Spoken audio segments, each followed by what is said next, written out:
last month we talked about verse 23 of Uڵḷadu Nāṛpadu. This month it's verse 24. This is the second of a series of 4 verses that focus on ego. In fact,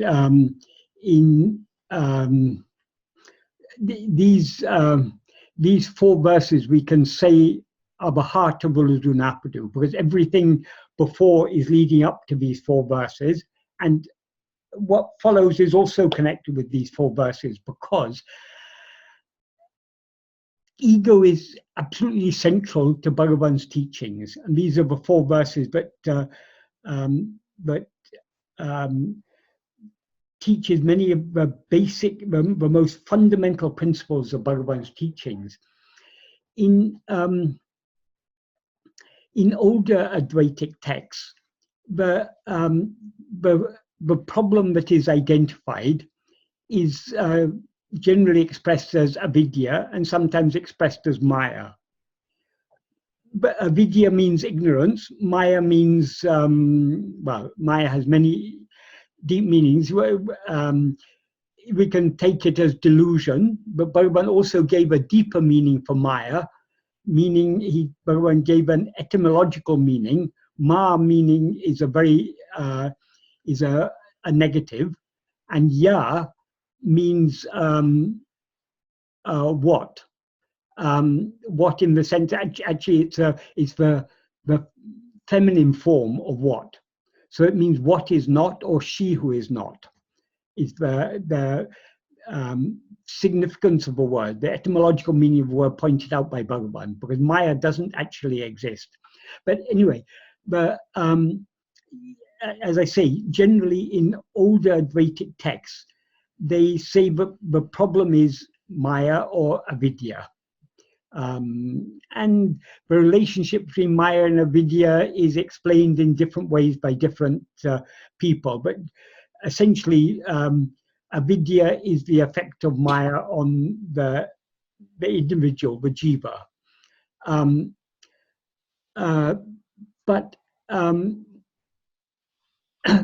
Bhagavan goes a bit deeper than this, because avidya is for whom? Maya is for whom? It is only for ego.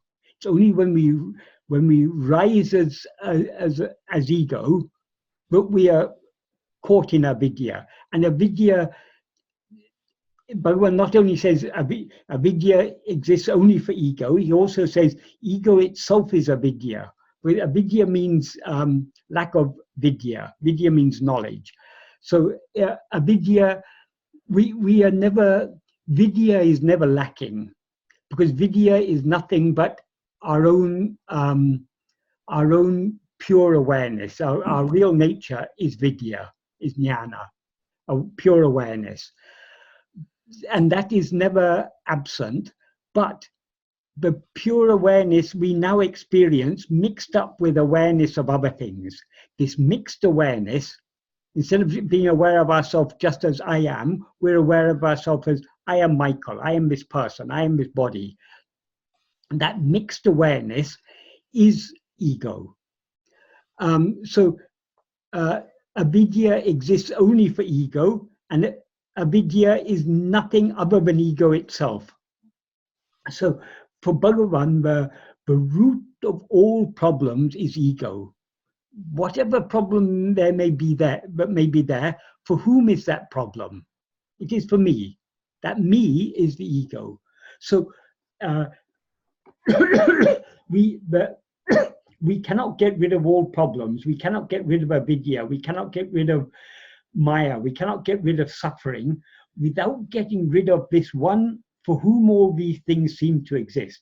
That one is ego. That is why ego is so central to Bhagavan's teachings, and particularly the Uڵḷadu Nāṛpadu. Uڵḷadu means what is, and ego is what is not. Ego is what seems to be, but doesn't actually. Uڵḷadu means what actually exists. Ego doesn't actually exist, it merely seems to exist. But why Bhagavan ultimately there's nothing to be said about Uڵḷadu, because it just is. That is Uڵḷadu. What is pure awareness, which is our real nature. There's nothing more to be said about it than that, because it is beyond words, beyond description. So Bhagavan wrote 40 plus 2 verses, 42 verses on the subject of Uڵḷadu. So what does he write about? What is it that obstructs our awareness of Uڵḷadu? What is it that obstructs our awareness of our real nature? It is nothing but this wrong awareness that is called ego. So that is what Bhagavan is talking about in these 4 verses. In the previous verse, I'll just recap on what we talked about last time. In the first verse, he says, wait a second, let me just get the verse. That's the easiest way of doing it. He says, nāṉoṇ iddeham naviladu. That means this body does not say I. Though the word naviladu literally means say, Bhagavan is using it in a metaphorical sense. The intended meaning of this sentence is the body is not aware of itself as I. But Bhagavan expresses this metaphorically by saying the body does not say I. And in the Kalivemba version of this verse, he added an extra clause, or well, a one-word clause, as a link with the previous verse. So that one word is miḍaiyilitu. Actually, it's 2 words, miḍaiyilitu. Mati means mind, but in this context, it means mind in the sense of awareness. So miḍaiyilitu, since it is not awareness, or since it is devoid of awareness, this body does not say I. In other words, because this body is just, the body here means all the 5 sheaths. So the physical body obviously is just insentient matter, but even the prana, the life, is obviously insentient. Even according to Bhagavan, even mind, intellect, and will are insentient. Mind here is used in the context of the 5 sheaths, the Manomaya Kosha. That's mind in the sense of all mental activity, all thoughts. The thoughts are objects perceived by us. So also the intellect is an object perceived by us. Even the will is an object perceived by us. We are not our desires. I desire, but though I have desire, but desire, it is my desire, it's not me. We have so many desires, but our desires are not us. Likewise, our intellect is not us. Our mind is not us. Our body is not us. So when Bhagavan said this body doesn't say I, he means all these 5 sheaths collectively, they do not say I. Then in the next sentence he says, uḍikkum nāṇoṇ ārum nabilvadu illai. That is, literally means anyone does not say, or whoever does not say. In other words, no one says, uḍikkum nāṇoṇ. In sleep, I do not exist. We all know that we exist in sleep. What is the significance of this sentence here? In waking and dream, we experience ourselves as a body. In sleep, we don't experience ourselves as a body.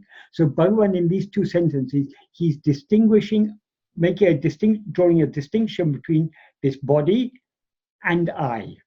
Because the body isn't aware of itself as I. There's something else that is aware of itself as I. And we don't, we exist in sleep. We are not non-existent in sleep. So that means that even in sleep, there's no body. There's no body or world or anything. There's just ourself, our awareness. So we exist whether there's a body or not. So Bhagavan is making this distinction between our what we are and this body. So this body doesn't say I. In sleep, we don't say I don't exist, or we don't say I don't exist in sleep.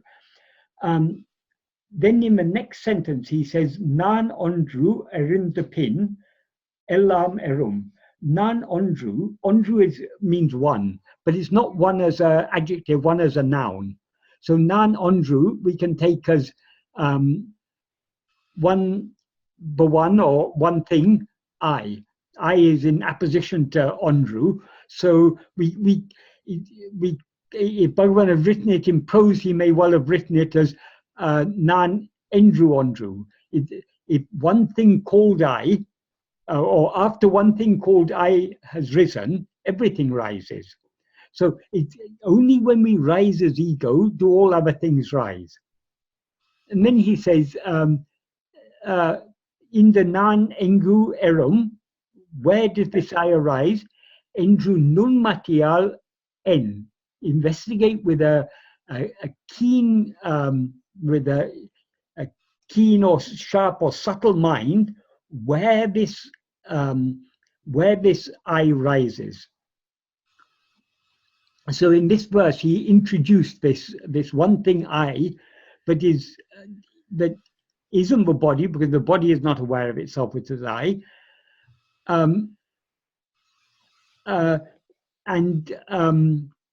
But it's also not the I that exists in sleep, because though we are aware, but we exist in sleep. In sleep, we are not aware of ourselves as ego. So there's something that rises in between. Is the implication that thing, after that one I, that one thing called I rises, everything else rises. All other phenomena seem to exist only when we rise as ego. So that's the first verse. This verse is a continuation of that. In the first sentence, he says exactly the same, but he says, well, in different words, but the meaning is the same. In the previous verse, he says, nān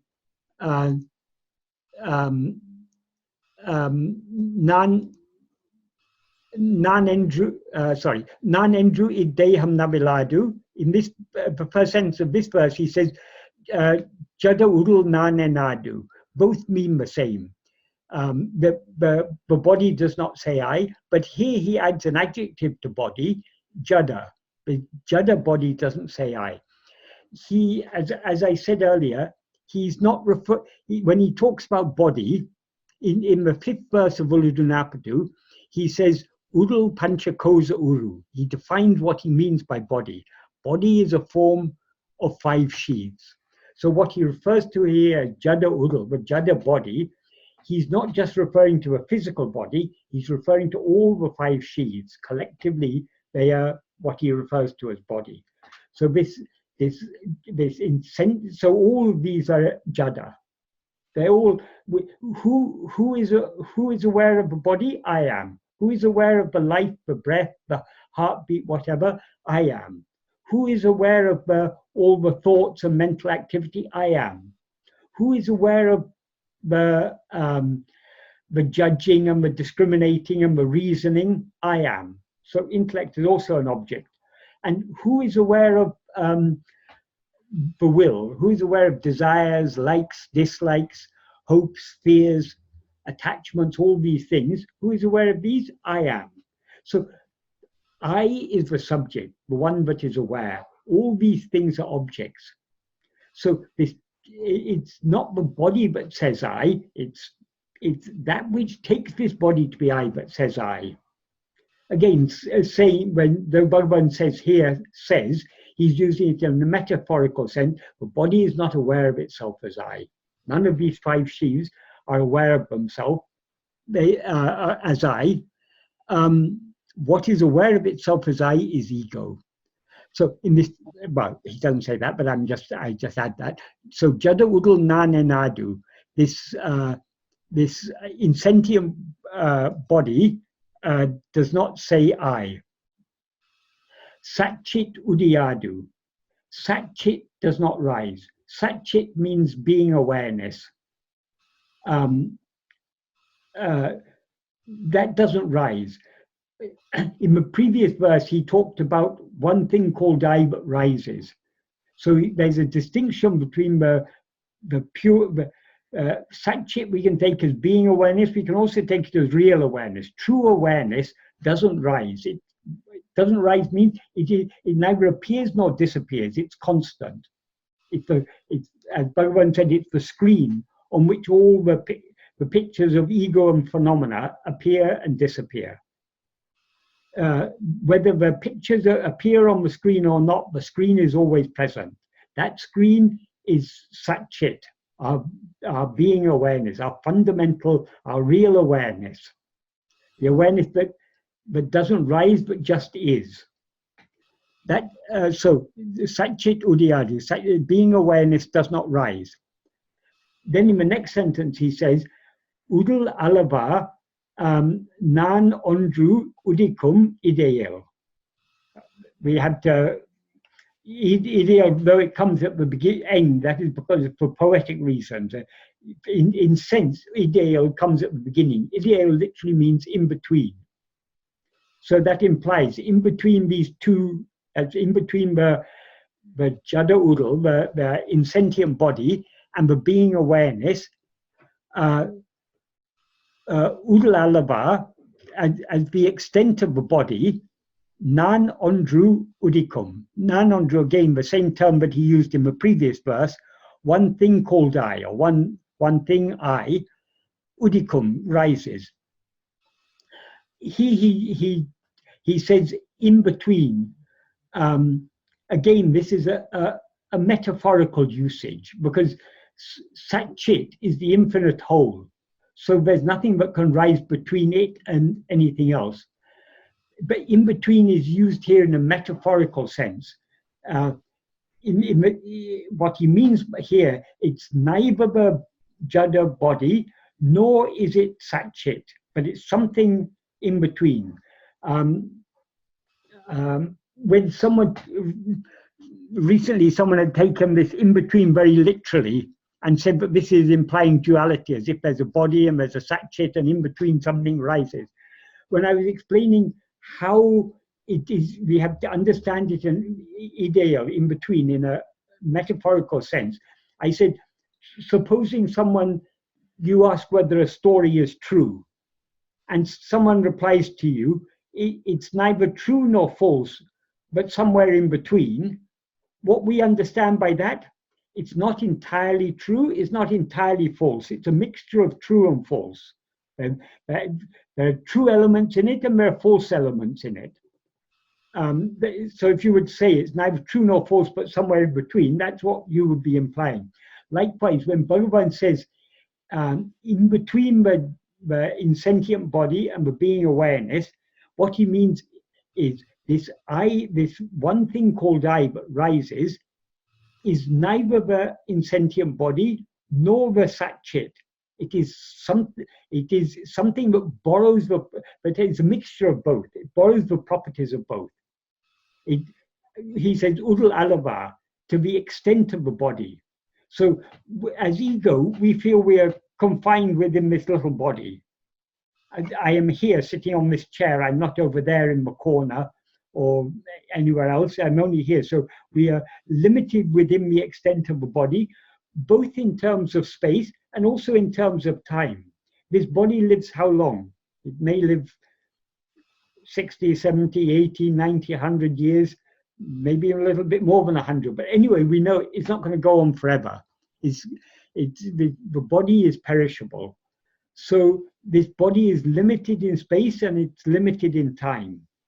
So it's within the extent of the body, means within the time and space of this body.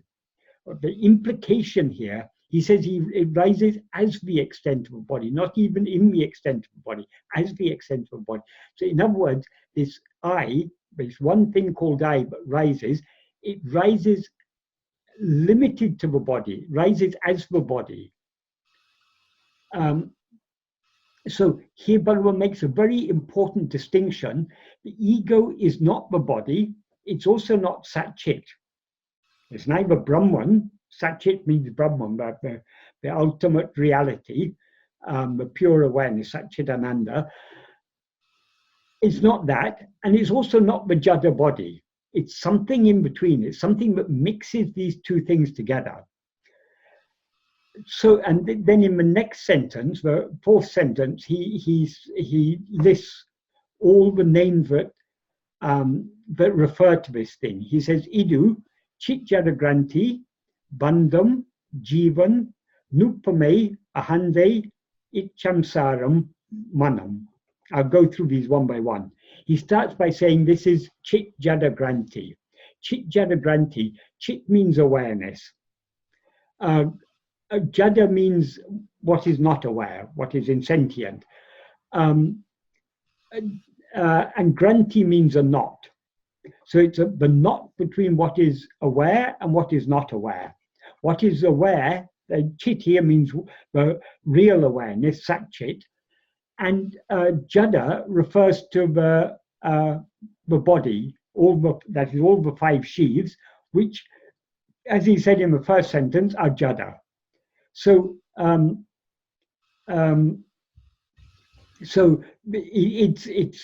it's neither the pure awareness, nor is it the insentient body, but it's a knot that is formed when these two things get tangled together. When they get entangled, the resulting knot is ego. It's described here as cit-jaḍa-giranthi.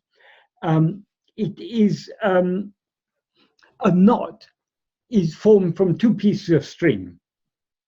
Suppose you've got a yellow piece of string and a blue piece of string, and the two become knotted together.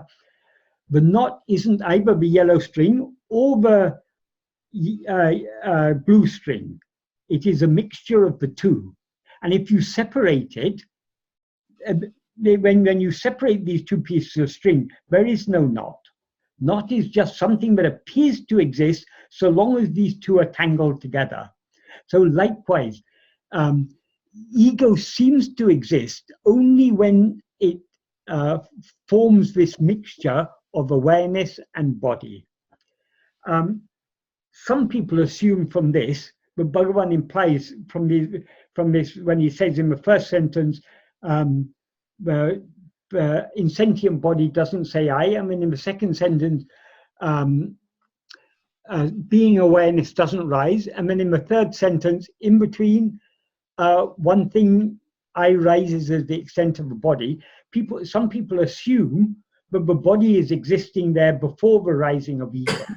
That is not correct, as he makes clear in the previous verse. He said. He said, nāṉoṇ erundapin ellam erum. After one thing called I rises, everything rises. That means before ego rises, there is no body. So ego rises, projects the body, takes the body to be I. That happens all simultaneously. So nothing exists independent of ego. So this is a very peculiar knot, this cit-jaḍa-giranthi, because it's formed of two pieces of string. One piece of string, cit, is what alone is real, what alone exists. The other, jaḍa, doesn't exist at all. So it is the cit-jaḍa-giranthi has no actual existence. The ego doesn't actually exist. It merely seems to exist. And so long as it seems to exist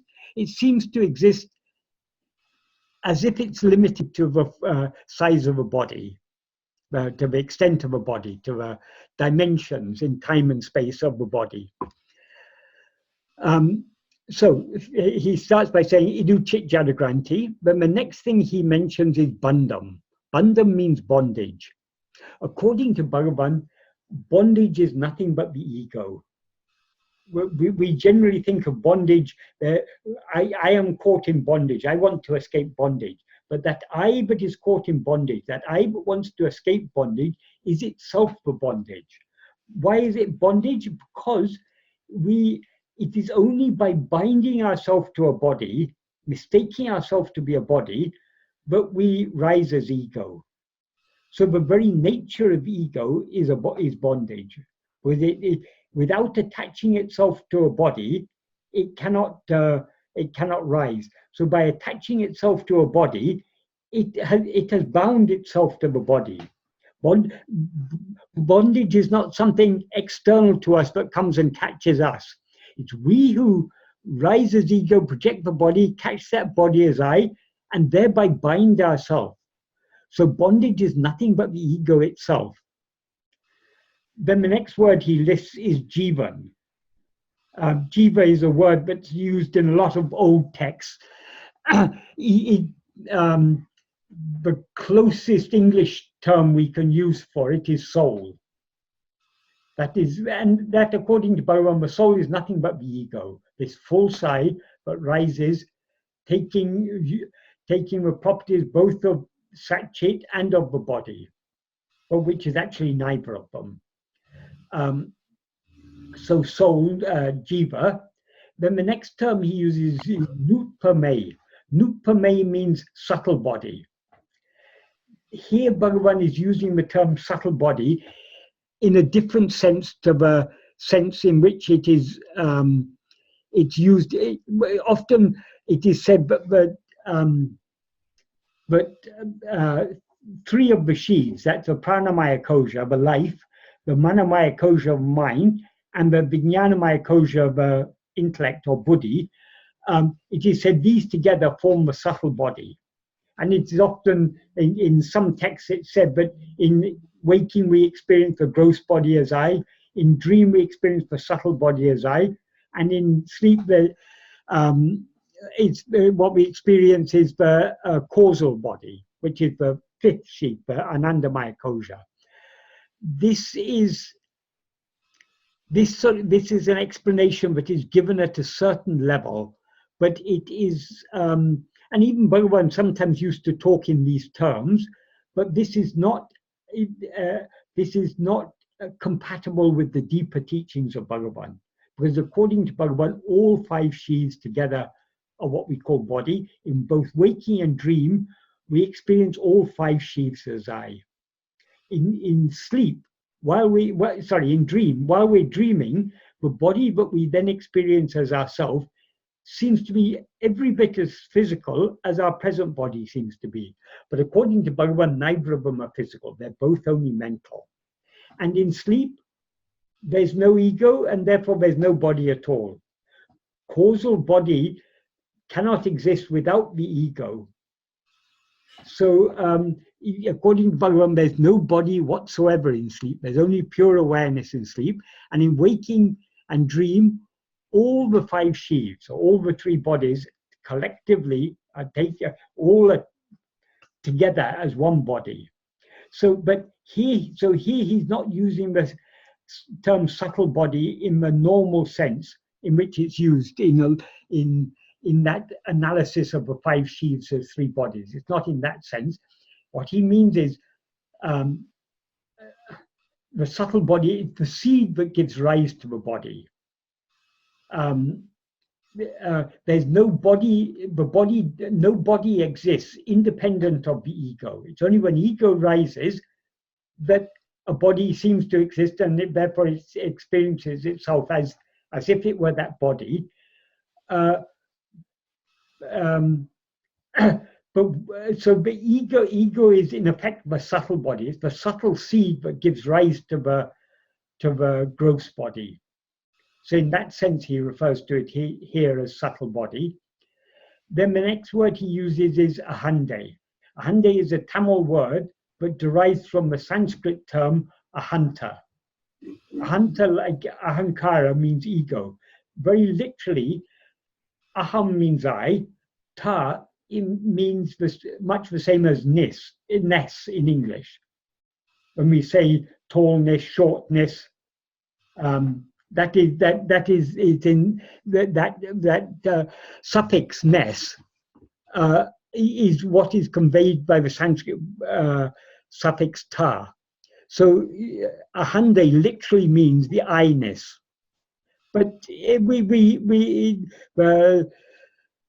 the term that we usually use in English is ego. But the etymological meaning of the term is I-ness. So it's the ego. And then the next term he uses is i-c-samusāram. Ich means this. Samsara means there's no exact English word. We could translate it as this wandering, but it means much more than that. It literally means moving, flowing, wandering, or revolving, because it's derived from the verb samsri, which means to move, flow, wander, or revolve. So it's a word that suggests perpetual activity and restless motion, which is the very nature of ego. So Bhagavan says samsara isn't something out there that we get caught up in. Samsara is nothing but samsara is the very nature of ego. So just like bondage is the very nature of ego, samsara is the very nature of ego. Samsara, because it means wandering, revolving, it also is a term that's often used to refer to the cycle of births and deaths. It implies the cycle of births and deaths. The constant repetition of taking birth, growing up, growing old, becoming sick, dying, and again starting off over again and again and again. But according to Bhagavan, all these lives, one birth after another, these are all nothing but dreams. So every lifetime is just a dream in the long sleep of self-forgetfulness. So the samsara is nothing but the ego. And finally, he says manam, mind. So the ego is also mind. Here he's using the word mind is used in many, many different senses. So we have to understand from a context in which in what sense it's used. Here, when Bhagavan equates mind with ego, he's in verse 18 of Uḷḷadu Nāṛpadu, he said that the mind is nothing but thoughts, only thoughts of a mind. Of all thoughts, the first thought is the thought called I. The thought called I is a term that Bhagavan often used to refer to ego. So that means of all the thoughts, the first thought is ego. The root thought is ego. Therefore, he says, he concludes that verse by saying, therefore, mind is only ego. So what the mind essentially is ego. But if we take the mind in the broadest sense of the term, it consists of both subject and object. That is, all the other thoughts are objects known by the ego. Ego is the perceiver of, they are objects perceived, ego is the perceiver of them. So what the mind essentially is only the perceiver, the ego, because all other thoughts come and go. So none of them can be what the mind essentially is. The only thought that is constant, so long as there's a mind, the one constant thought is I, the ego. So what their mind essentially is only ego. And mind is also, in other contexts, mind is used in other slightly different senses. I mean, they're all closely related, but sometimes we say, fix your mind on it. That means you attend to it. You fix your attention on it. So mind can also be used in the sense of attention. Of course, these are all related, because whose attention is it? It's ego's attention. So when the ego focuses its awareness on a particular thing, or draws a certain thing to the center of its awareness, however we choose to describe it, that focusing of the awareness is what is called attention. And that awareness is nothing but ego, because the ego is the awareness that is aware of things other than itself. So in this verse, in the first 3 sentences of this verse, Bhagavan describes the nature of the ego. In this sentence, this 4th sentence, he's describing all the terms that he's describing that all these terms are essentially referring to nothing but ego. What is mind? Essentially, it's just ego. What is samsara? Essentially, it's just ego. What is the subtle body, the seed of all other bodies? It's only ego. What is jiva? Nothing but ego. what is, I'm going backwards, I don't know why. What is bondage? It's nothing, bondage exists only for ego, and bondage is the very nature of ego, just like samsara is the very nature of ego. And ego is what is described as cit-jaḍa-giranthi, but not between what is aware and what is not aware. And then he concludes this verse with just one word, N. N means, generally it means think or consider. But in this case, we could translate it as consider, but here he's using it more in the sense of know. In other words, know that this one thing called I, but rises as between sat-cit and the body, as the extent of the body. Know that this is cit-jaḍa-giranthi, bondage, soul, jiva or soul, subtle body, ego, samsara, and mind. So this verse is, Bhagavan is very, very clearly defining in this verse that ego is not, people often mistake ego to be the person, or person to be the ego. What is a person? A person is nothing but a body in the sense of the five sheaths. Because according, Bhagavan uses the term body in the sense of the five sheaths. Why? Because whenever we experience a body as I, we don't experience we never experience a dead body as I. It's always a living body. So the physical form of the body is annamaya kosha, the sheath composed of food. The life that animates the body is the pranamaya kosha, the sheath composed of prana, of life, of breath. But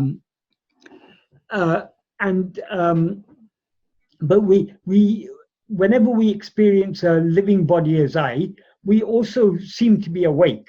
So we're alert. We've got mind, we've got intellect, and we've got will. All are functioning there. So without all these things together, we never experience a body as I. So, all these five together form the body. So this body, according to Bhagavan, is jaḍa. It's not sentient. So, I know what I was saying. I was saying about person. When we talk about a person, there's nothing about a person except for these five sheaths.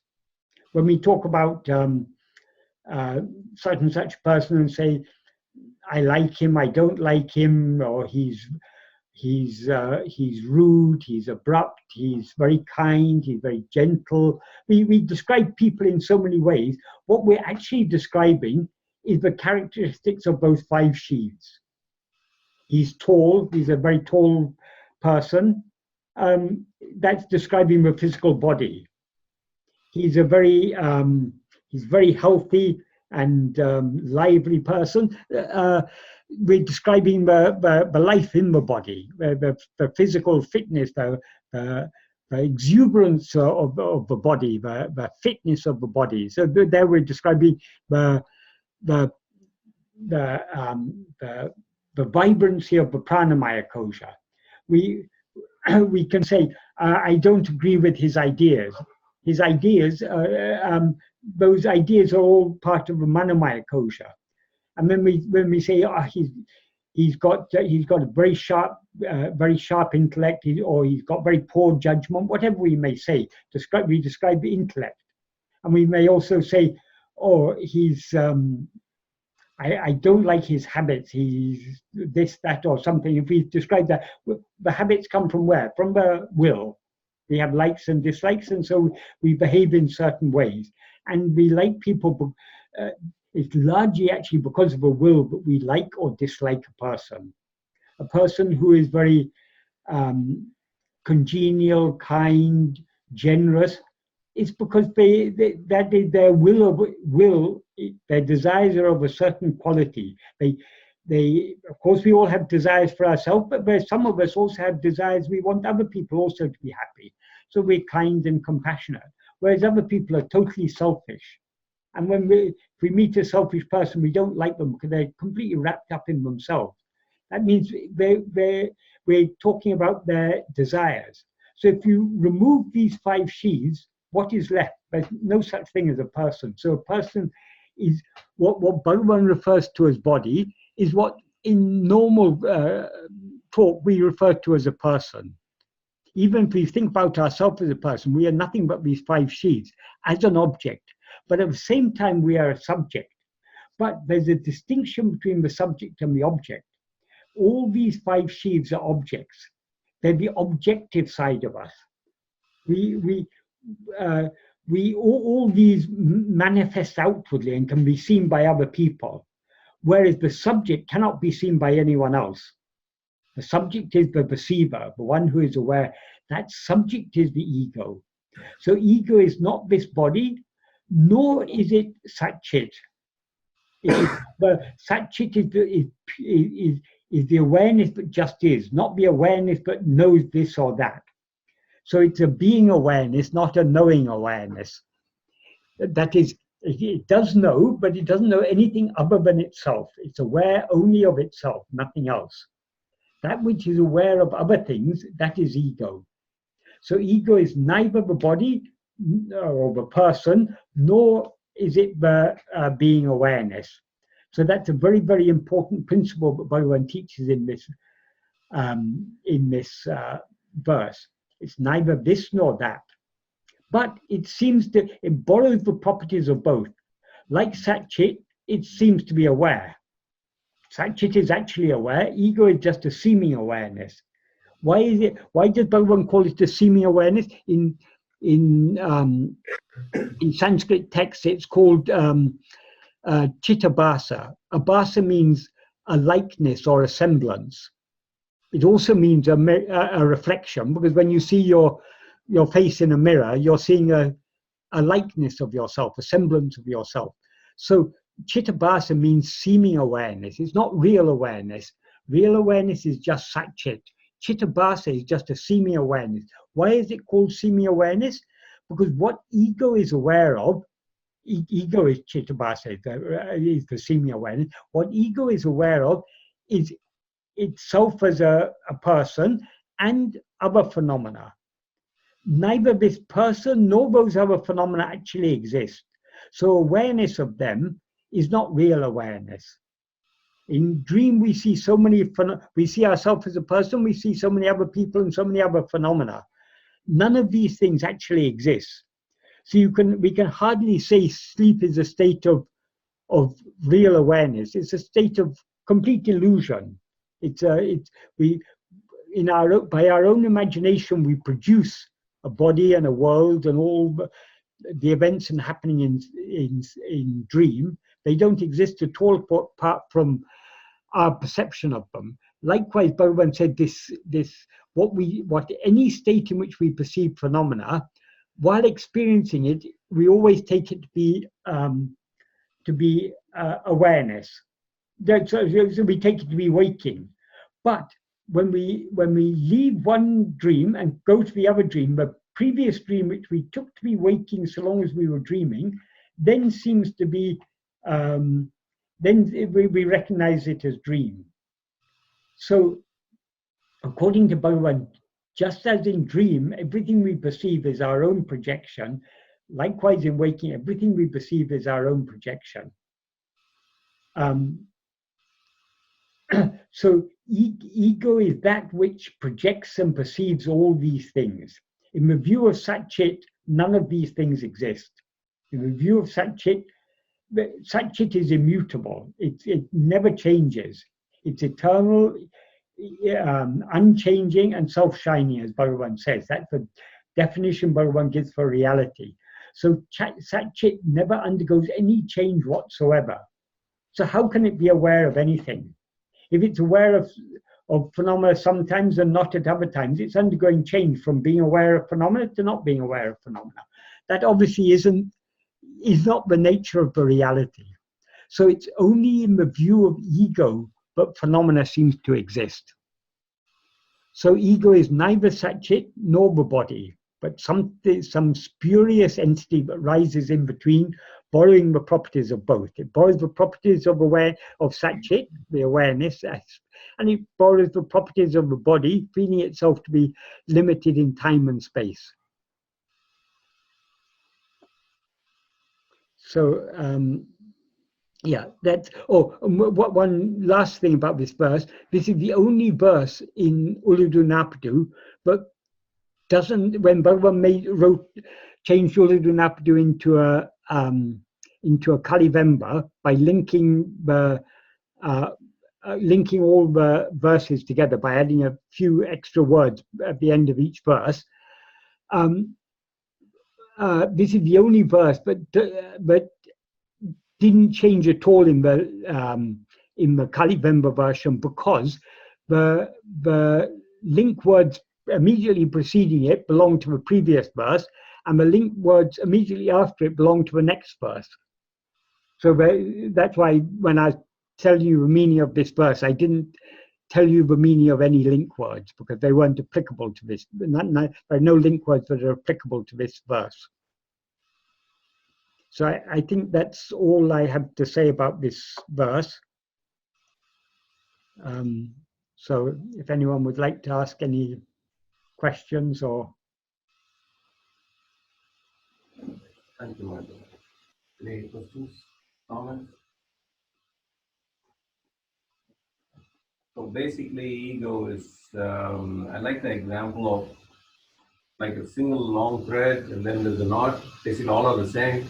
The knot itself is an illusion. Yes. Yeah, there is only one thing that actually exists, and that is sat-cit. But sat-cit never gets itself in a knot. So it's only when the knot is the nature of ego. When ego rises, it projects a body and experiences that body as I. That is the entanglement, the knot that is formed. The ego itself is the knot. So though the only thing that actually exists is sat-cit, there's this. It seems to us that there are insentient things, jaḍa phenomena, all of which are jaḍa, objects that aren't aware of themselves. It's only we, the subject, the ego, who are aware of them. So in a sense, we can say it's like one piece of string that gets knotted, but then that's implying that sat-cit gets itself in a knot, which isn't correct. That's why Bhagavan talks about body and sat-cit as if they're two different things. But the body is nothing but, like all phenomena, they're nothing. They appear where? They appear in our awareness. Just like a dream. Where does a dream exist? So long as we're dreaming, the dream world seems to be outside of us, because we limit ourselves as a little body in that dream. But actually, when we wake up, we recognize that the whole dream occurred only in our mind. And in our mind means in our outward-looking awareness. So this body and world and everything, all phenomena exist only in the mind. And the mind is essentially nothing but awareness. So ultimately, everything boils down to everything. The one ultimate substance of all things is awareness. But rather than, it's often said in ancient texts, everything is Brahman. That is true in a sense. Brahman is the ultimate substance. But Bhagavan says in verse 26 of Uڵḷadu Nāṛpadu, which we'll be talking about in March, month after next, Bhagavan says there, ahandaya yavamam. Ego itself is everything. That is the substance that appears as all these phenomena is ego only. And the substance of ego is Brahman, so ultimate substance of everything is Brahman. But that's not very useful. For us to know that Brahman is all these things, that doesn't help us to get rid of all these things. What Bhagavan says is a much more practical and useful instruction. He says all these things are nothing but ego. They're all an expansion of ego. Ego is the root of the mind. And all these phenomena are nothing but mental phenomena. They're just thoughts that appear in our own mind. The dream is nothing but thoughts. We see those thoughts as so many objects, as an external world, but actually it's all nothing but our own mind we're seeing. And the root of the mind is only ego. So ego itself is everything, according to Bhagavan. Ego is that which expands as all phenomena. So if we want to phenomena are causing us trouble in so many ways. So if we want to get rid of all trouble, we have to get rid of the root of all trouble, which is ego. When we get rid of ego, we get rid of everything. And then Brahman is everything, but not everything in the sense of many things. Brahman is everything in the sense of Brahman is the only thing there is. Yeah, sure. Yeah. Hi, Michael. Hi. Merry Christmas and Happy New Year. Sorry? Merry Christmas and Happy New Year. Oh, yeah, yes. Same to you. Happy and peaceful New Year. Yes. Because true happiness isn't all the pleasures of the world. True happiness is only peace, which is our real nature. Yes. I have a question here. For a jnani, it says that the ego has been destroyed once for all. In that case, now who does the functions of eating, speaking, walking, all those kind of daily activities? This is a very confusing subject. But the root of all confusion, when we are confused about anything, we can always trace the confusion back to ego. How this confusion about jnani arises, because we mistake ourselves to be body, we mistake the jnani to be a body. In fact, the jnani appears outside. Bhagavan has appeared in human form. Why? In order to tell us to turn within. Why was it necessary for him to appear in human form? He was always teaching through silence. We weren't paying any attention to it. So it's necessary, because we are looking outwards, he has to appear outwardly in human form in order to tell us to turn within. But then we see Bhagavan as a human being, as a human form, and we think, oh, how does he talk? How does he walk? And Bhagavan must be seeing the world just as we are seeing it. But Bhagavan said without ego, there's no world. So does that mean Bhagavan has an ego? Then an explanation is given. The ego exists in the jnani, but it's like a burnt rope. All this explanation, like so many other explanations, it's a concession to our ignorance. Bhagavan has made very clear, without ego, there are no phenomena, no body, no world, no nothing. So for Bhagavan, there is no body. Bhagavan has also, again, this concession to our ignorance, because we see Bhagavan as a body. Bhagavan said, describe the jnani like a person sleeping in a bullock cart. A person sleeping in a bullock cart isn't aware of whether the bullock cart is moving, or whether the bullocks are standing still, or whether the bullocks have been unyoked. You see, that person's happily sleeping in the bullock cart. Bhagavan says, like that, the jnani who is asleep in this bullock cart of a body is not aware of the activity, the sleep, or the nishta, the samadhi of that body. So whether Bhagavan's body is sitting in Patalingam, unaware of all the vermin that are biting away at eating away at his thighs, or whether he's lying on his sofa seemingly asleep, or whether he's answering questions, all these differences are only in our view, not in his view, because in his view, there is no body. Just like the person sleeping in the cart, in the view of that person, so long as they're asleep, there is no cart in their view.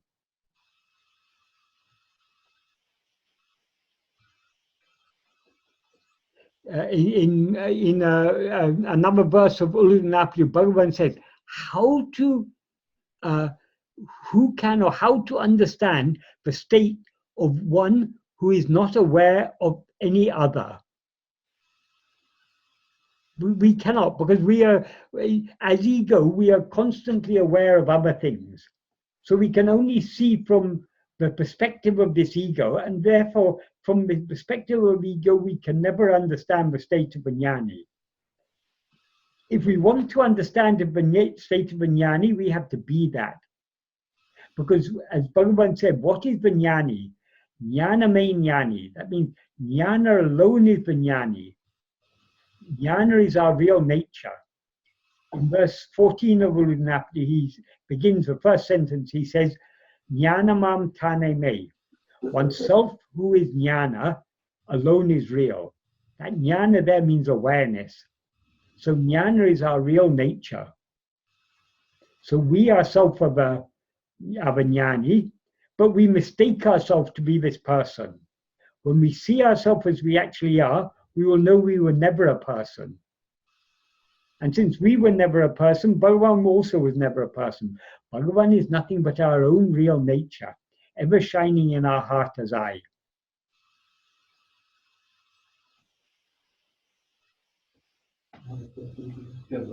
Okay, thank you, Michael. And another question. Yes. It's also in many Advaitic books, it says that a jnani actually sees the world, but it's just like a mirage.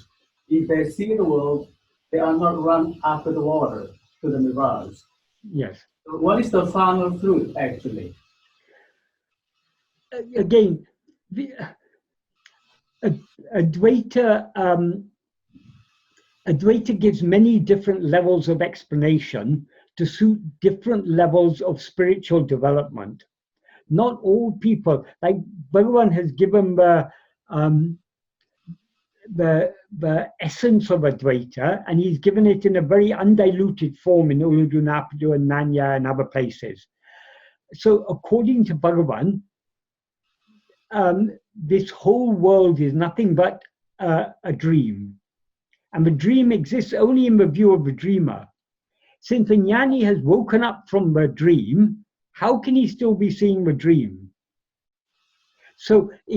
But people who aren't ready to accept that all this is a dream, they're not able to grasp that. They're not able to grasp it because they're not yet willing to grasp it. They're not yet willing to grasp that this whole world is nothing but a dream. So they ask so many questions about the jnani, and so explanations are given to suit their understanding capacity. Our understanding capacity isn't determined by how so-called intelligent we are, how high our IQ is. It is simply determined by how willing we are to accept what Bhagavan has taught us. If you ask most people in the world, most people won't be ready to accept this world as a dream. You're going to ask even the most intelligent, the Nobel Prize-winning scientists, or people who are supposed to be geniuses, you're unlikely to find any of them who will be willing to accept that this world is a dream. But if you ask them to give you any good reason why we should believe this world is anything but a dream, they'll try to give some answer, but their answer will be flawed, because there's nothing that we experience in this waking state that we could not experience in dream. So how can we be sure that anything, there's nothing in this waking state but proves that this is not a dream? Because we could experience exactly the same thing in dream. So we actually have no reason for believing that this state, that our present state is anything but a dream. But even the most intelligent people, most of them won't be willing to accept this. They're not able, so they won't be able to understand Bhagavan's teachings, not because they're not intelligent enough, but because they're not willing to. Whereas someone who is willing to accept Bhagavan's teachings may be a very simple and educated person. When Bhagavan says all this is just a dream, they at once catch it. Yes, how can it, why should we believe it's anything else? It's our life, if we think back on our life, it's just been passing by us day after day. We think we are, I have studied hard and I got my qualifications and I did this and I did that and I did very well in my job and I got the promotion, I. But actually, none of these things are happening because of us. They're all happening to us. We are just claiming ownership for it. So this whole life is nothing but an insubstantial dream. But in order to understand this, we need to be willing to accept that. So because many people aren't willing to accept that, Advaita gives intermediate explanations to satisfy them. We can see the same, even Bhagavan did the same. If you read books like Talks, Day by Day, you find some of the teachings are exactly the same as in Uḷḷadu Nāṛpadu. But you'll find other things Bhagavan says that are quite contrary to what he says in Uḷḷadu Nāṛpadu. Why? Because he's saying it to suit the grasping capacity of the individual who was asking the question.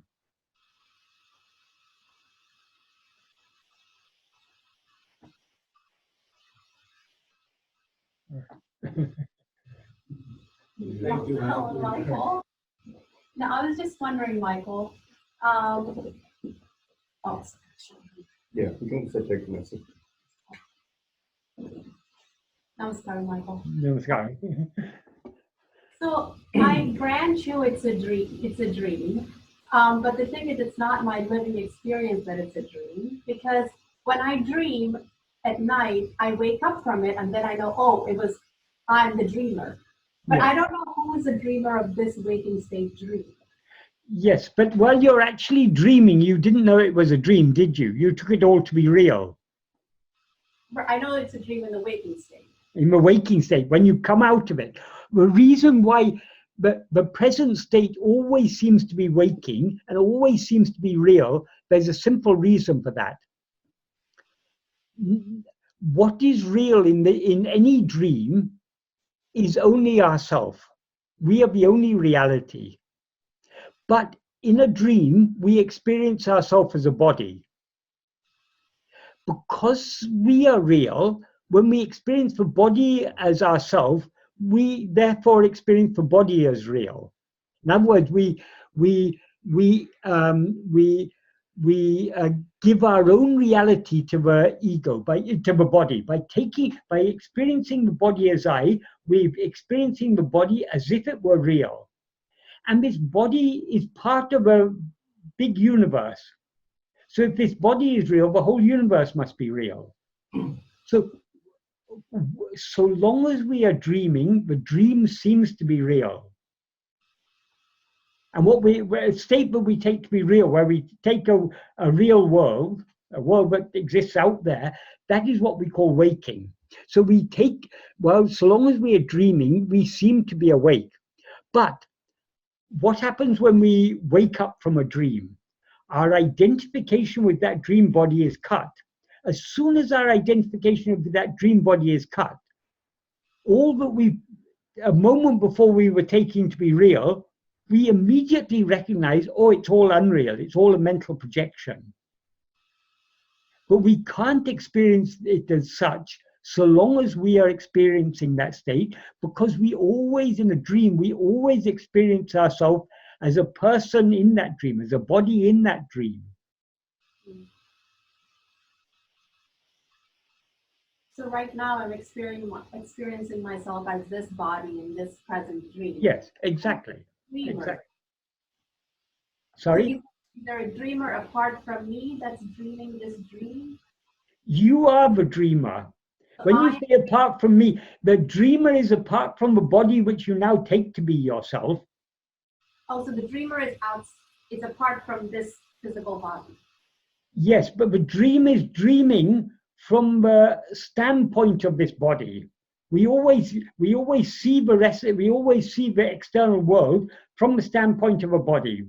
It's through the five senses of this body. So we seem to be this body, but this body is not what we actually are. So the dreamer is the perceiver. And the perceiver, according to Bhagavan, creation is nothing but perception.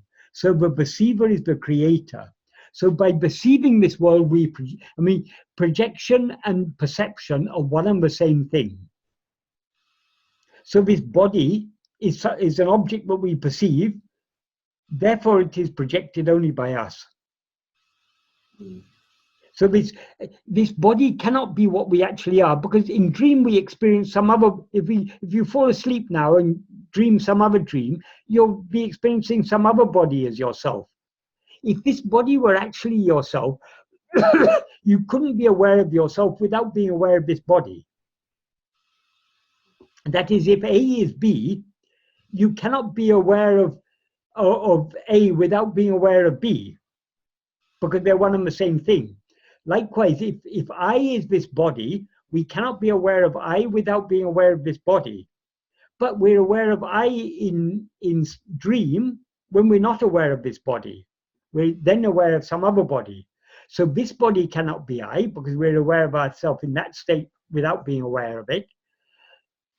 Now we're aware of ourselves without being aware of that dream body, so that cannot be I. In sleep, we're aware of ourselves without being aware of any body whatsoever. So nobody can be I. None of the five sheaves can be I, because in sleep we are aware of ourselves without being aware of anything else whatsoever.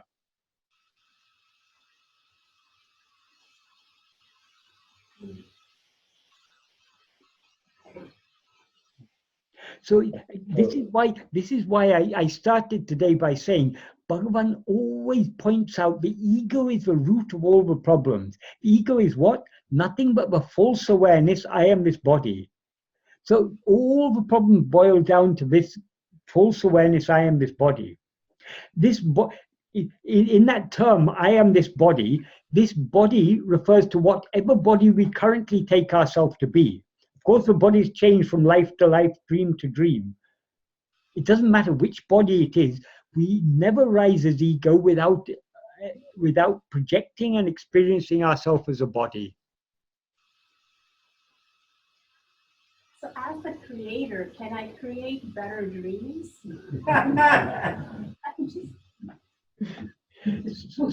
Sometimes you create better dreams, sometimes you create worse dreams. But it's not in your hands what type of dream you create. Well, it is in a sense, but the dream you create is the fruit of your past karmas. The ego's past karmas. Only ego does karmas. No one else does. Brahman doesn't do any karmas, so it's only ego. So when I say you, I'm referring to you as ego. So it's the result of the ego's past karmas done in previous dreams.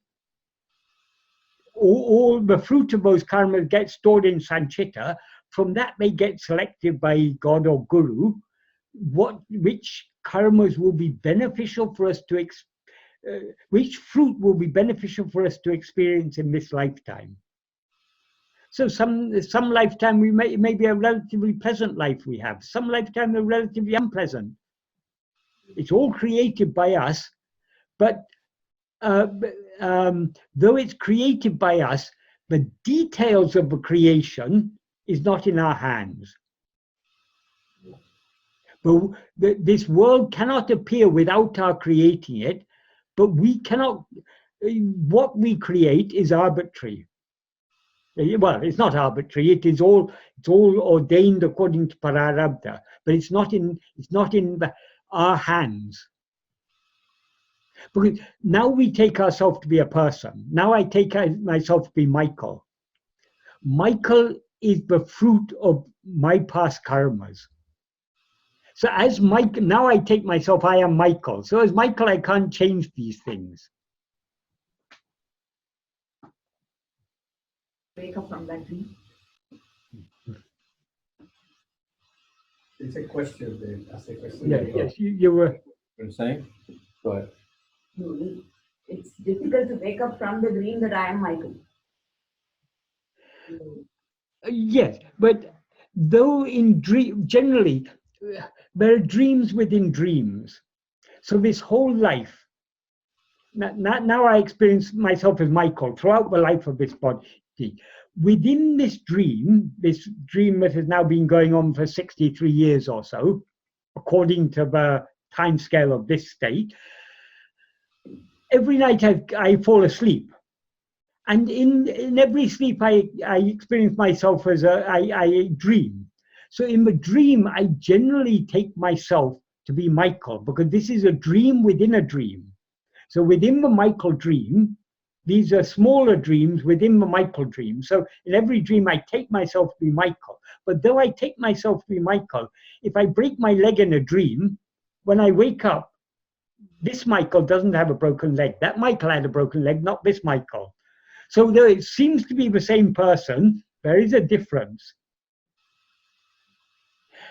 When this Michael body dies, if ego doesn't die with it, I will then be reborn as some other Subramaniam or Lakshmi or some other name I will have. So whatever it is, I will then take myself to be that person. And in the course of that dream, I will be having smaller dreams in which I'll be taking myself to make that person. I will no longer be taking myself to be Michael. When a person dies, the person is finished. What remains is not the person, it is the ego and its karmas and its vasanas. And that its karmas and its vasanas will form another person. Well, the ego itself will form another person, but the other person will be shaped by its past karmas and it will carry on the same vasanas. But the person then is a different person. I have a question. Yes. To me it's very strange that this dream we are living right now, for example, follows rules. Like, for example, the law of karma, cause and effect. So I would think that all these dreams, just like the ones we are used to when we go to sleep, will be sort of random. So, but it appears that there's a big difference between this dream, of this world, and the dream when we go to sleep. So it's not the same when we usually compare one with the other, like saying, but it is the same dream. Just as you're dreaming when you're sleeping, you're dreaming when you're awake right now. But it's not really true, because this one follows rules, the other one doesn't. So well, that's not. The rules may be different from dream to dream.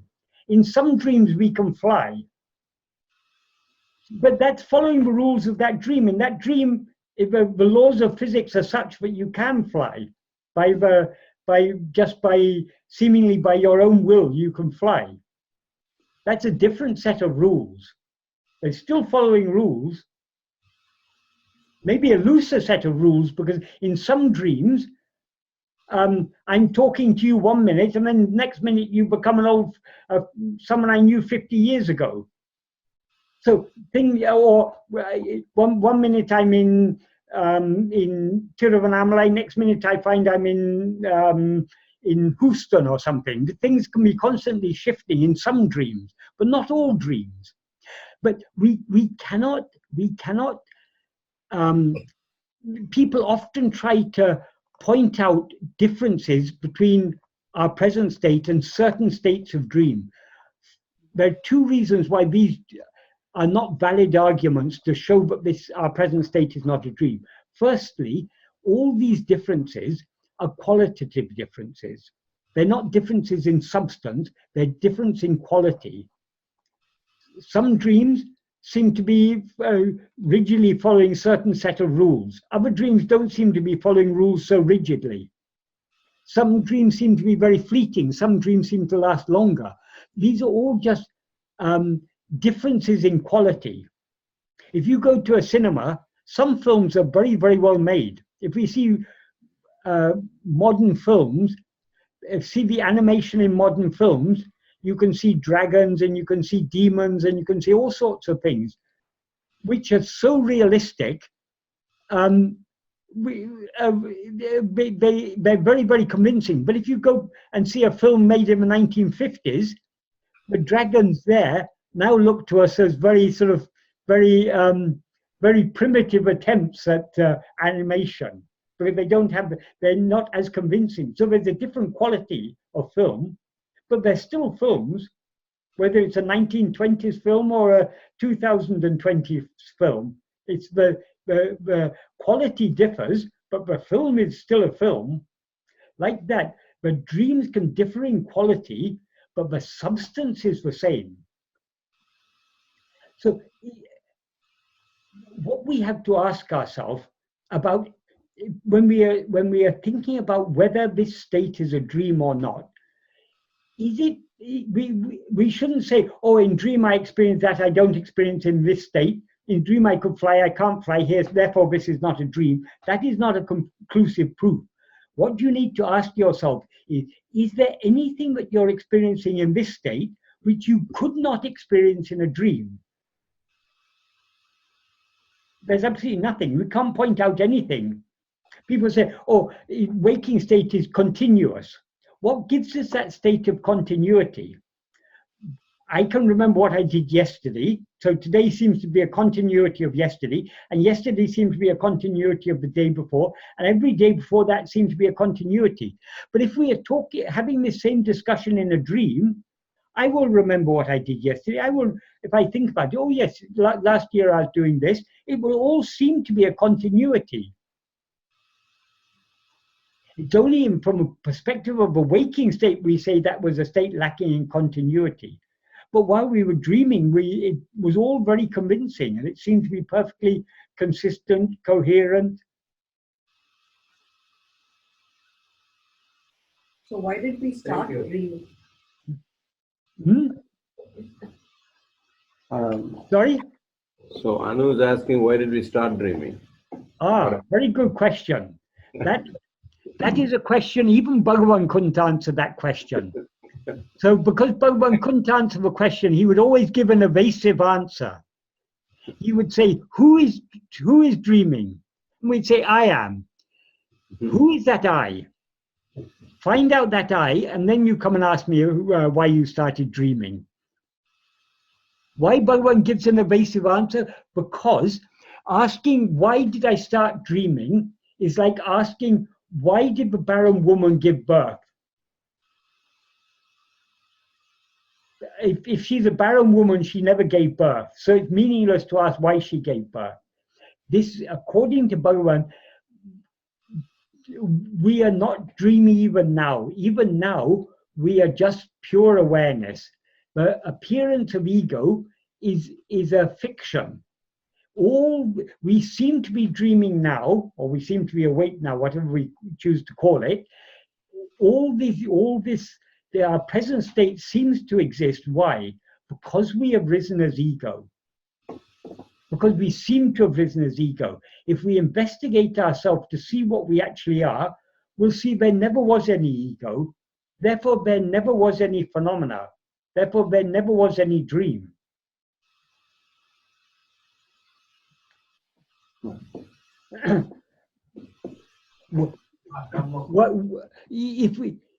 If we ask why did the snake come on the path? I want to go. I'm walking home in the dark, and the snake has appeared on the path. Why did the snake appear there? The only answer Bhagavan can give is look at it very carefully. That's the only way to find out why it appeared. If you look at it very carefully, you'll see there's no snake at all. It's only a piece of rope. So we are asking how that snake got there. You can say, oh, there's a wall on both sides, so how could it have got into this path?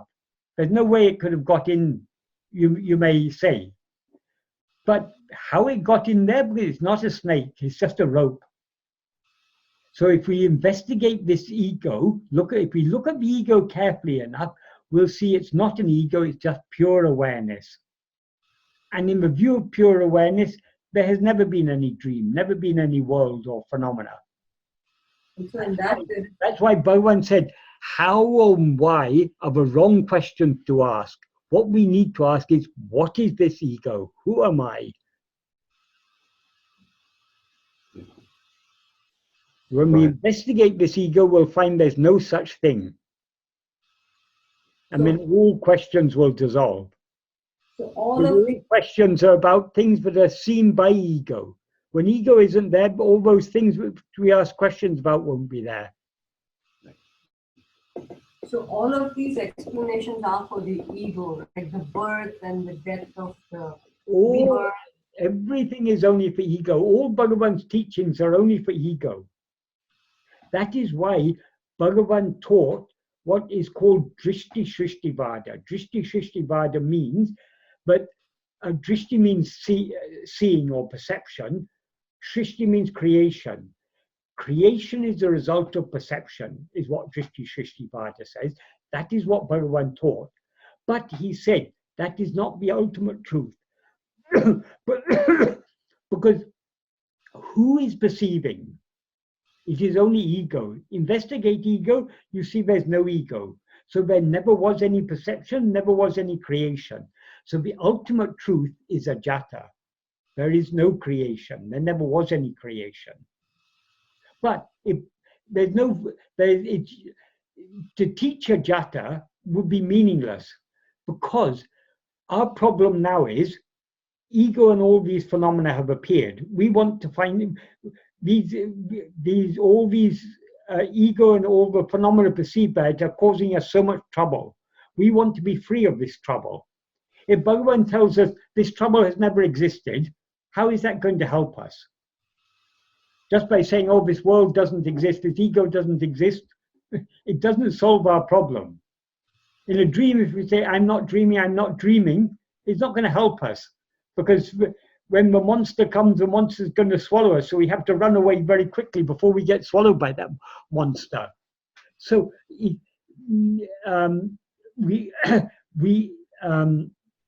need to investigate ourselves in order to see that there's no such thing as ego, and therefore no such thing as a world. So Bhagavan, in order to give us a useful teaching, Bhagavan has to come down and accept the seeming existence of ego and world, of ego and phenomena. In Bhagavan's experience, there is no ego, there is no world. But if he tells us that, it's no use to us. So he comes down to our level, he says, yes, the world does seem to exist, the ego does seem to exist. Why? The world seems to exist only because you've risen as ego. And ego is nothing but the false awareness, I am this body. Investigate yourself and you'll see that you're only I am, only pure awareness, not I am this or that. But Michael, this seems to be an impossible conundrum, because the very nature of the ego is to turn outward and be interested, Yep. It's very, that is the very nature of ego. The very nature of ego is to turn outwards, but it's not your very nature. Sorry? It is the very nature of ego to turn outwards, but it is not your very nature. Oh. It seems to be your nature to turn outwards because you seem to be ego. Right. So we have to turn the ego back on itself. When we turn it back on itself, we will find there's no such thing. As ego. So when we, meaning here Brahman, like Satchitananda has to turn the ego back on itself. No. Ego has to turn itself back on itself. When it turns itself back on itself, it will see that it is Brahman, and it was never ego. But it's impossible for it to turn itself back on itself, is it not? How can you say impossible when we haven't tried hard enough, have we? That is true. How do you even start trying, Michael? I mean, there's no... Well, that is what Bhagavan says. Start trying. Little but this path seems, this is a very, very subtle path. We can find out how to follow this path only by trying, only by putting it into practice. It's like saying when you were a small child, you didn't know how to bicycle, but someone gave you a bicycle. If you had said, it's impossible, every time I sit on this bicycle, it falls over, it's impossible to balance. You would, if you gave up in a defeatist way like that, you would have never learned to cycle. But you were a small child. Which small child doesn't want to ride a bicycle?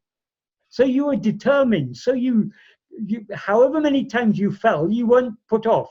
You tried and tried and tried until eventually you found out how to balance. And then it became second nature to you. Michael, We have to try. At first, our trying may be very clumsy. We may not be attending to ourselves very precisely. But the more we try, the more precise our attention becomes. The clearer the way will become, the more we follow it. Michael, you meet so many devotees of Bhagavan, and you have come across in your life. So, what differentiates between people who advance in this path and have realized the self, assuming that you have met like Sadhu Om and other people, whether they have told you, they have realized, or it's your intuition? Yeah. Or the fact that you have a more of a conviction than I do, it seems, to my ego. Okay. So what is it? If you see a lotus pond, each morning 1 or 2 lotuses will blossom. Yeah. Other lotuses will remain as buds. Yeah. What distinguishes one from the other? Both that have blossomed are ready to blossom. They've gone through the maturing process and they're now ready to blossom. So today they blossom. Tomorrow some other one will blossom. The next day some other one will blossom. So there is a process we have to go through. We start off spiritually very immature, spiritually undeveloped.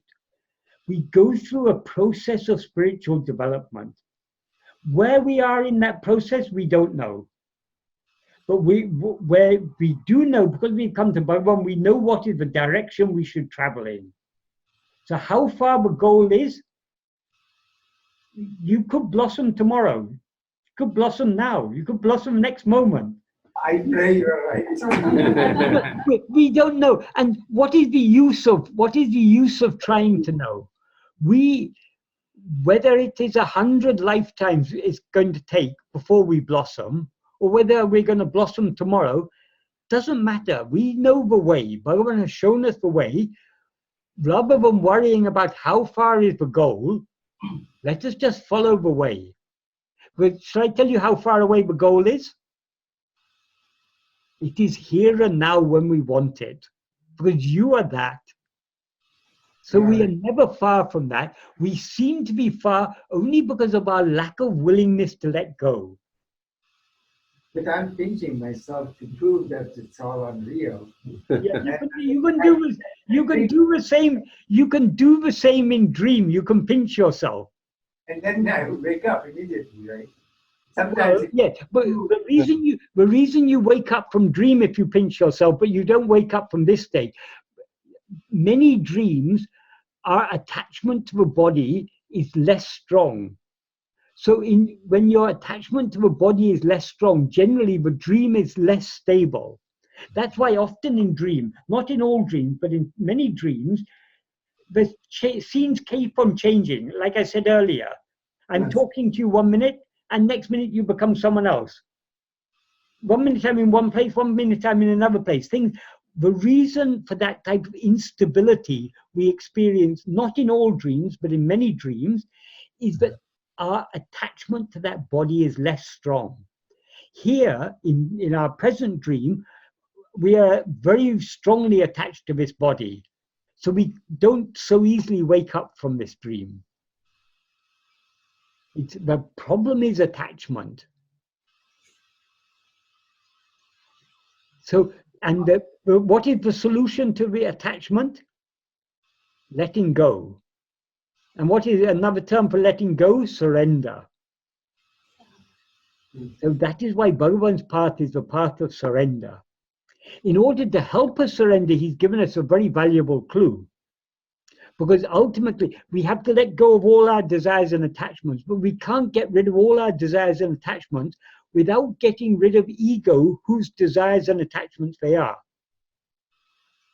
So long as ego is there, desires and attachments will keep on sprouting in one form or another. So we need to get rid of ego. That is why this path of surrender is called the path of self-surrender, Atma-samuparam. Atma there doesn't mean Brahman, it means this ego, what we now take to be ourself. We have to surrender this ego. So how do we surrender this ego? We can surrender other things, but how can you surrender yourself? Logically, it seems impossible. How can you let go of yourself? Bhagavan has said, what we now take to be ourselves, this ego, is nothing but a false awareness, a mistaken awareness of ourselves. We now mistake ourselves to be something other than what we actually are. So how to let go of this ego? By being aware of ourselves as we actually are. In other words, by turning our attention inwards, that is the way to let go of ego. That is why Bhagavan says in the first sentence of the 13th paragraph of ṉeṇṇādu,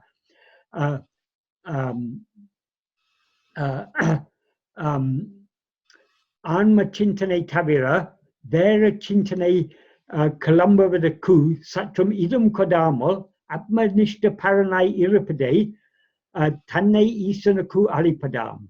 That means being as atmanishta param, one who is firmly established in oneself, giving not even the slightest room to the rising of any thought other than atmachintana. Atmachintana means, literally it means thought of oneself, but in effect it means self-attentiveness. So not giving room to rising of any other thought. In other words, not allowing our attention to go away from ourselves towards anything else, that is giving oneself to God. Why is that? Because by attending to ourselves, we are dissolving this ego. The ego is nothing but this false mixed awareness, I am this body, I am this person. By attending to ego, we're attending to the I am portion of it. And so the adjuncts, this body, all these other things, upadis, they slip off. And what remains is just a pure awareness I am. So Atma Vichara is the way to complete Atma Samuparam. We can surrender ourselves to a certain extent by giving up our likes and dislikes, by accepting everything as Bhagavan's will, by trying to avoid carrying our little burden on our head, trying to put it on the train beside us, and traveling comfortably at ease, as Bhagavan says. But in order to complete that process of letting go, we have to let go of ego. In other words, ego has to let go of itself. So how can it let go of itself? By turning its attention inwards. Excellent. Earlier you said that the nature of the ego is turning outward. Yes. Does it also have the capacity to turn inward? Yes, yes. Though it is the nature of the ego to turn outwards, when ego tries to turn within, it loses its nature. In other words, it ceases to be ego. If you manage to turn within, you will no longer be ego. But Bhagavan used to say, it's been recorded in a couple of places in Day by Day. The mind turned outwards, the mind becomes all these phenomena. Turned inwards, the same mind becomes Brahman, becomes Atma, becomes our real nature. So there's only one awareness. When that one awareness seems to turn outwards, that is called mind. When it turns back within, it is called Brahman. But when it turns back within and discovers itself to be Brahman, it discovers it was always that. Because Brahman is Brahman never looks outwards. It's this spurious entity that is neither sat-cit nor the jaḍa body. nor the insentient body. That spurious I that rises in between, saying, I am this body, that is what is turning outwards. That tries to turn its attention back within, it dissolves and disappears. And what remains is what is always there, which is pure awareness, otherwise known as Brahman. Can I question? Go ahead. Go ahead. Going back to my previous question on the difference between this dream and the dream of where sleep, you said something that perhaps that helped me a lot, and I would like to kind of comment a little bit on it, which is you said that the difference, or one of the differences, is that our strong attachment to our body in this current dream right now. Yes. To me, that's the key point for us to actually understand continuity in this dream. You know, all these laws of karma, prarabdha, and everything. So basically, what I understand is if I want to actually make this dream less strong, make it more like a dream when we're asleep, Yes. we need to do is cut with this strong bonding to our body. Yes. But even in our present dream, though generally this seems to be very consistent, supposing you get a high fever and you're in a delirious state, you're in this state, but you're seeing it all in a different perspective. So even this dream isn't consistently consistent. Yeah, but much more consistent. It's all relative. It's all relative. It's all different degrees of the same thing. But the root of it all is ego. And that is what we need to get rid of. And we can get rid of that only by surrendering it. And we can surrender it only by investigating it. That is the sum and substance of Bhagavan's teachings. Oh, sorry. Sorry. All right, last question from Lizzie. Oh. Go ahead. No. So just as a rudimentary technique, like very elementary for the ego, can I just like whenever I'm thinking I'm doing or I'm possessed by the ego, I can just be like I like I am. Can I make it like I know Bhagavan said not to make it a mantra, not a chant. No, but Bhagavan did say, but Bhagavan did sometimes suggest for people, particularly at the beginning stages, because for many people, because we're so used to attending to objects, for many people, even to understand what it is to attend to the subject, it seems a bit difficult to grasp. So Bhagavan said, even if one goes on thinking I, it will lead to that place. That means even if supposing I say to you apple, or tree, or car, or skyscraper, or train, or aeroplane, any of these words, when I mention them, it brings a certain image to your mind, doesn't it? You can't think the word aeroplane without having a certain image in your mind of what that word represents. So also, when we say the word I, it represents a certain awareness within us, an awareness of ourself. Because that's what the word I refers to. So when Bhagavan says we can, it gives this as a clue, but we can try just repeating the word I, our attention should not be on the word I, but on what the word I is referring to.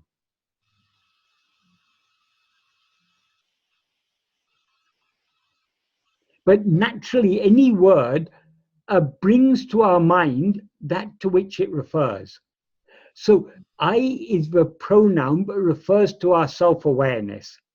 Because our self-awareness is now mixed up with this body, we say, I am sitting, I am talking, I am thinking, I am this and that. That is because of a mixture. But essentially, what I refers to is just for self-awareness. So by thinking I, slowly and contemplatively, that can be a very good aid initially to help us to draw our attention towards ourselves. But the more we become familiar with self-attentiveness, the less necessary it will be. Right. Thank you, Michael, and thank you, Dipti, for asking this question, because this is wonderful explanation. Thank you very much. And eventually there'll be less need for the prompt. Yeah, very, very, very good. Right. Thank you. Eva, you had a question? There's one more question, Yeah. Michael.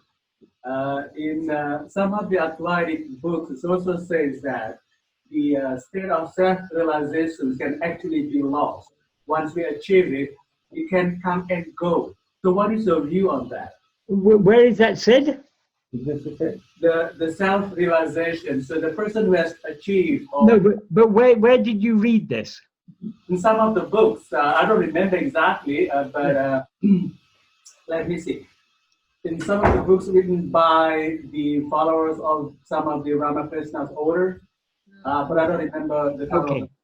Well, sometimes these things can be problems with translation. But often there are also problems with understanding. Self-realization, according to Bhagavan, even actually Bhagavan didn't use this word self-realization. Bhagavan knew enough English to understand self-realization, and Bhagavan used to joke about this term self-realization. He said, what is real is only oneself. How can you make real what is already real? What we need to do is not to realize ourselves, but to unrealize, is not to realize what is real, but to unrealize what is unreal. In other words, we now mistake ourselves to be something else, but the term that is generally used, the Bhagavan generally uses atmaññānam. Atmaññānam means self-knowledge or self-awareness. That is always present. That is our real nature. So we are never not self-realized. All we need to do is to remove the ignorance, the avidya, the mistaken awareness, I am this body. Once that is, okay, I can give you a good example as a precise answer. Supposing you mistake a rope to be a snake. If you look at it very carefully, you see it's a rope. Can you ever again mistake it to be a snake? Once you know that it's a rope, you can never again mistake it to be a snake. You can imagine, yes, I took that to be the head and this to be the tail. You can picture to yourself how you mistook it to be a snake, but you can never. The fear has gone once for all. Before you saw it was a rope, you were afraid of it. Once you see it's a rope, the fear has gone once and for all. You can never be afraid of it again because you know it's just a harmless rope. Likewise, when we see what we actually are, it can never be lost. Not only it can never be lost, it has never been lost. Now we seem to be in a state of non-self-knowledge. We seem to have lost our self-knowledge by rising as ego. But if we investigate this ego, we will find there never was any ego. There only was atmaññāna. Nothing else has ever existed. So coming and going is only for ego. When ego itself goes, all coming and going goes with it. But again, as I say, there are many people are at many different levels of spiritual development. I mean, we've all been through many different levels, and we've now reached a certain point. We don't know exactly where we are, but we have progressed a certain way along the path. But there are many different levels of spiritual teaching to suit different levels of spiritual development. So if you read ancient texts, you can find within the same text there are contradictory ideas. For instance, one of the key texts of Advaita is the Mandukya Karika. That's a commentary written by Gaudapada on the Mandukya Upanishad. Mandukya Upanishad is a very short Upanishad. I think it's just some 12 verses or something. And it talks about Om. And it says Om consists of 3 sounds, A, U, Im. And it consists of a silent the silent conclusion. It begins from silence and ends in silence. So there are these 4 parts. There's the a, u, im, and the silence that remains. And then it equates this to the to waking, dream, and sleep. And the silence is turiya. That from which these 3 states come and into which they return is turiya, the so-called fourth state, but it's actually the only real state. So it gives that description. And there it describes the difference between waking and dream. It says that in waking, you're aware of external things. In dream, you're aware of internal things. On this Mandukya Upanishad, Gaudapada has written a verse commentary called Mandukya Karikas. That consists of 4 chapters. In the first 4 chapters, these 12 verses of the Upanishad form part of the first chapter. In the later chapters, he develops it more and more and more. And Shankara has written a commentary on the Upanishad and the Karika all together. So Gaudapada, when he's commenting on those the actual verses, he talks initially as if waking and dream are different states. But later in the second chapter and in subsequent chapters, he very explicitly argues, saying there's no difference between waking and dream. So though he's commenting on a text that seems to say they're different, he's actually refuting the arguments given in the text. Why is that? And he's also refuting, in effect, the commentary that he gave on those verses. Why is that? Because spiritual teachings have to cater to many different levels of spiritual development. So at first, very simple explanations are given that people can readily grasp. But then when we go deeper, those initial explanations aren't so satisfactory. Because it's first said that in waking we experience external things, in dream we experience internal things. But while dreaming, we seem to be experiencing the external world. So what difference is there between waking and dream? Actually, there's no difference. So first they make a concession to our level of understanding. And then they take us deeper and deeper and deeper. So within the same text, you will find contradictions. But it's because there are different levels. So all spiritual teaching, there's so many different levels of spiritual, there are as many different levels of spiritual teaching as there are levels of spiritual development. Of course, it's not step by step. We can, when describing it, we can say it as if it's step by step by step, but it's not actually step by step. It's a gradual unfoldment. It's a progression. So as we progress deeper into the spiritual path, deeper teachings are given, deeper explanation. And the deeper explanations are also the simpler explanations. The simplest explanation of all is that there are so many theories of creation, how the world came into existence. Did it come into existence by Genesis or by the Big Bang or by so many other scientific and religious explanations there are for the appearance of the world. But what is the simplest of explanation of all? The world doesn't exist independent of your perception of it. Your perception itself is the creation. That is what Bhagavan has taught us. But that's a very deep teaching, which most people won't be ready to accept. But how can the world be a result of my perception? Because it was there before I was born. It's there when I'm asleep. We assume all these things. But actually, if we think about it, how do we know the world was there before we were born? How do we know the world is there when we are asleep? We only know the world is there when we perceive it. And even when we perceive it, we don't know that it's actually there. It seems to be there. So when we go deeper and deeper into the spiritual path, deeper and deeper teachings are given.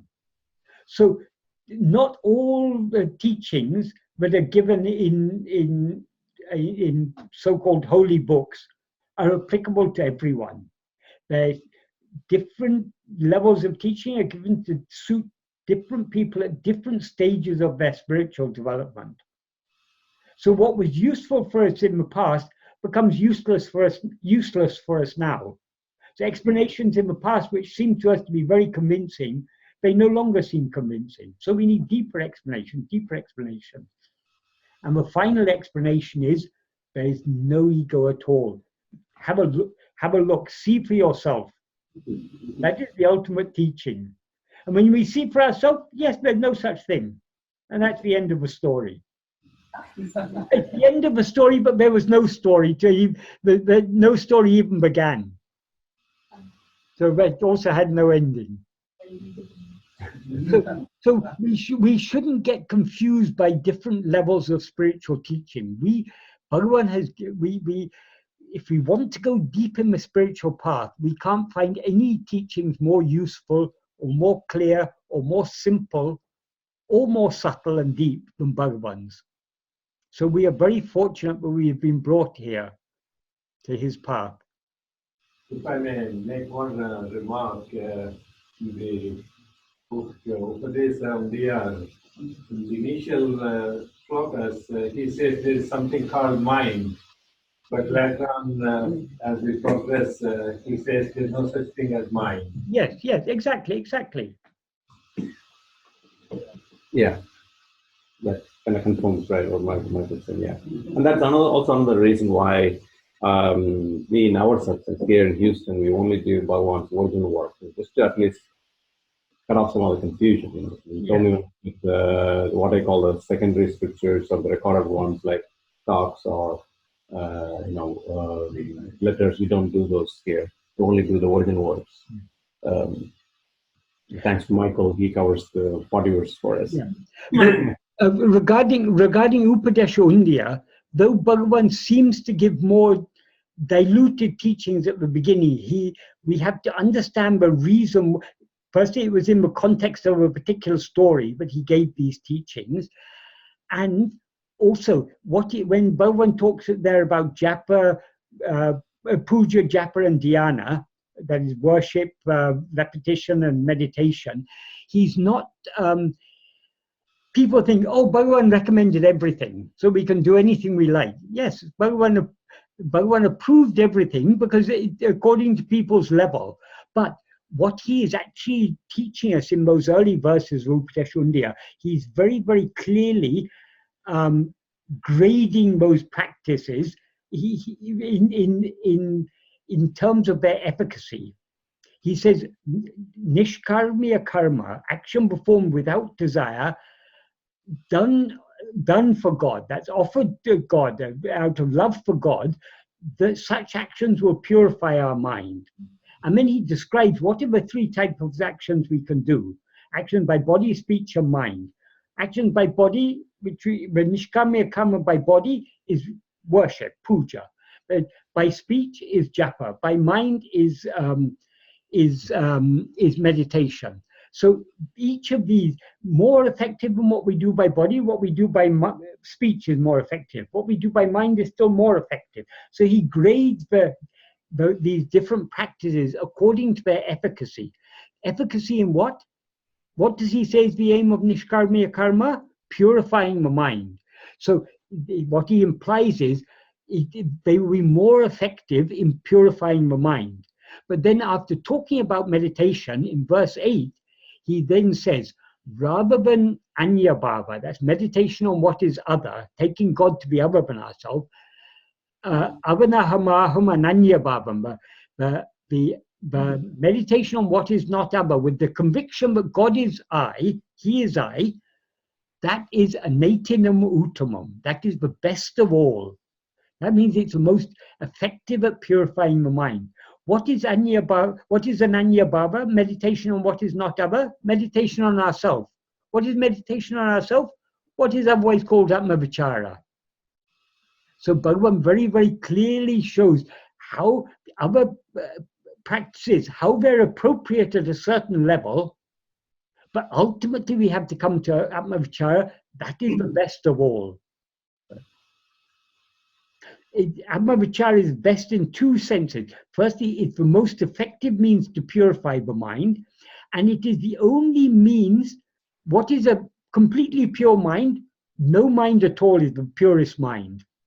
Because the mind itself is an impurity. Mind is nothing but the root of mind is ego, which is the first impurity. So a perfectly pure mind is no mind at all.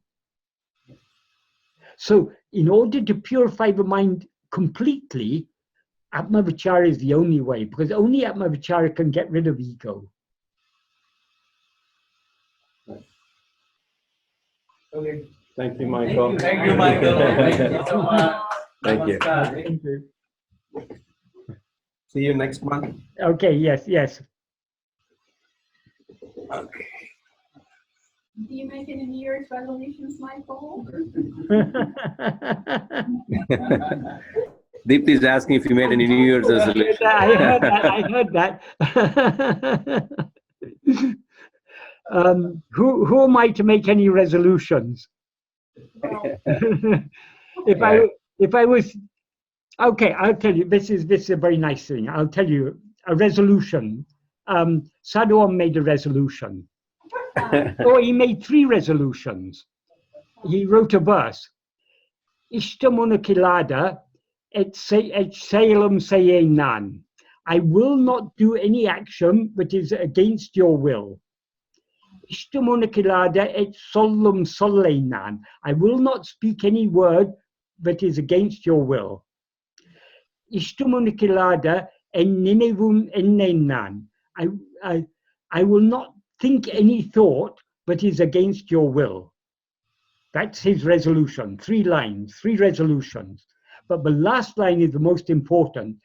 Ishtamide ninarulal ide tri vepaye. Ishtamide, that means this wish, this wish of mine. That is, he's talking in the first 3 lines about Bhagavan's wish. I mean, I won't do anything against your wish. But he's expressing his wish. I don't want to do anything against your wish, in effect. This wish of mine, by your grace, you fulfill it. That is, even to surrender ourselves to him is possible only by his grace. That's one of my favorite verses.